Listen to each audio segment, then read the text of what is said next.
Hey everyone, my name's Ryan, and this is Ask the Pastor. People can send in questions. They can be questions about anything. They can be questions about theology.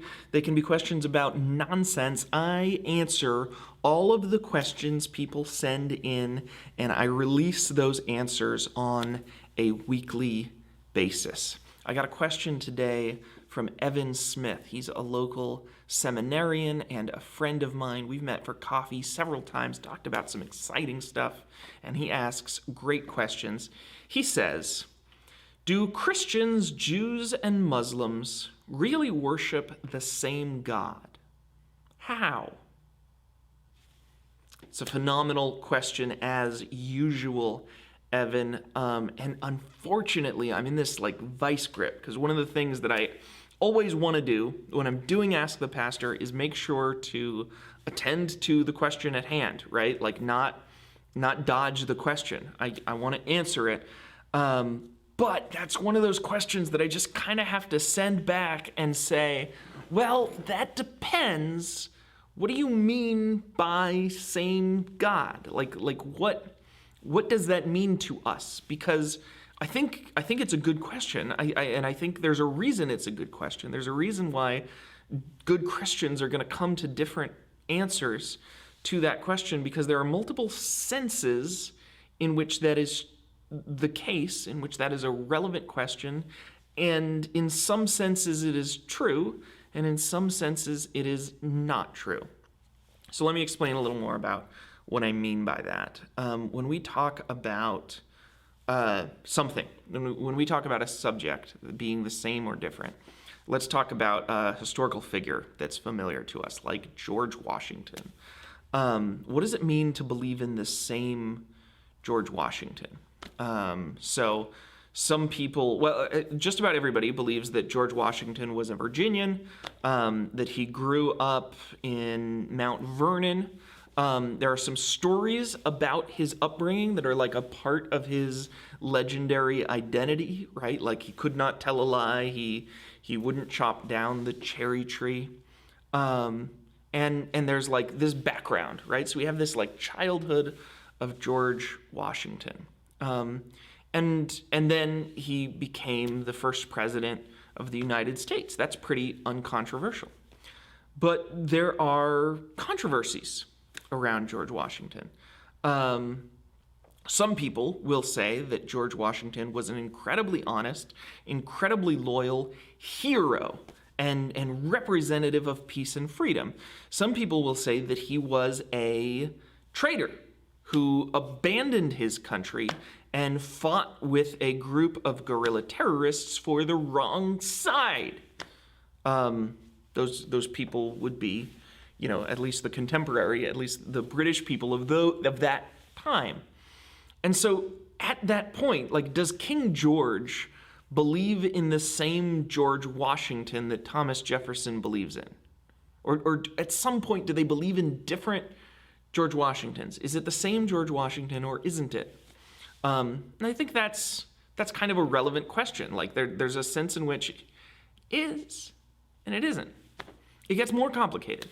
Because there are also levels of details, right? What changes to George Washington are trifles. You might believe that George Washington had wooden teeth. If you believe George Washington had wooden teeth, I would argue that you still believe in George Washington. You believe in the same George Washington that I do. But I don't believe that George Washington had wooden teeth. I believe, based on my research, that George Washington had teeth made out of all sorts of things, none of which were wooden. He had hippopotamus and ivory from elephant tusks, and one of the more problematic sources of his teeth were slaves' teeth. But is that important enough? Does my belief that is true, that colors some of our understanding of George Washington? But does that cause us to be believing in a different George Washington? And maybe not. Maybe none of those things do. But what if you and I are talking about George Washington and I am just oh yeah, I love George Washington. He's a hero. He's so inspiring. And you're yeah, George Washington, totally, man. And I'm yeah, what a great example to Black Americans.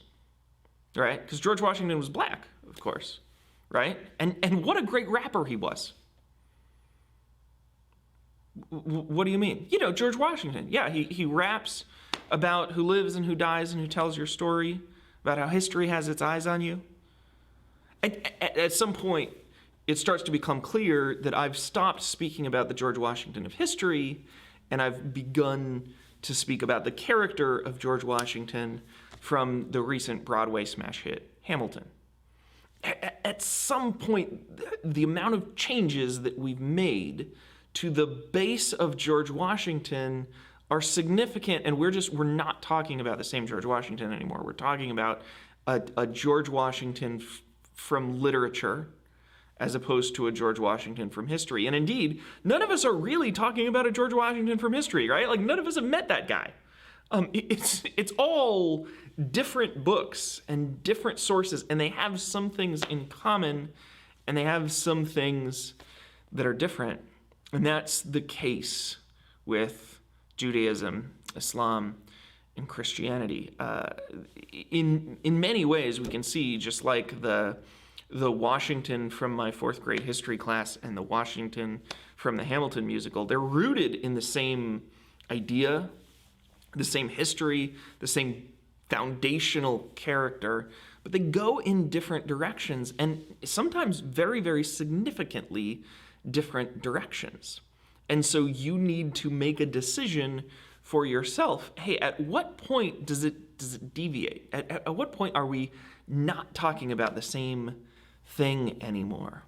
And I would argue that differentiation probably doesn't even come within religious boundaries, right? Like, I don't think I can say that all Jewish people believe in the same God or a different God from all Christian people.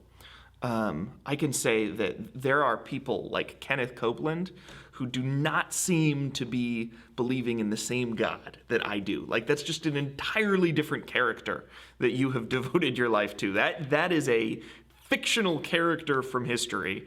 Whereas other people, certain Jewish people that I've sat down with, Amy Jill Levine, like, man, you're touching on something. You're tagging at ideas of the same God, and that is the God that I trust.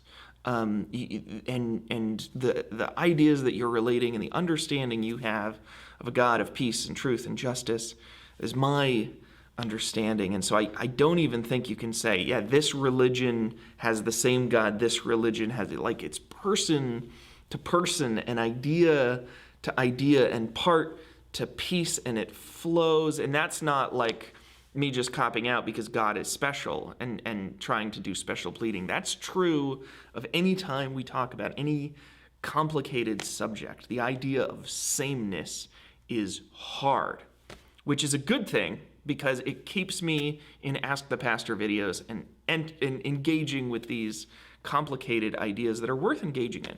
When we continue to engage, our brains wrinkle, and we get hungry for more. We want to engage with more and more. So if I've engaged well with this question, I hope you'll share this video, let somebody else see my answer. If you don't think I hit it, give me the right answer. Make your own video and share that and share it with me so I can see it, and then I can get better and we can do that thing. And if you've got your own question, I hope you'll send it in. I've answered other questions. You can click on these videos and watch them, and I'll see you next time on Ask the Pastor.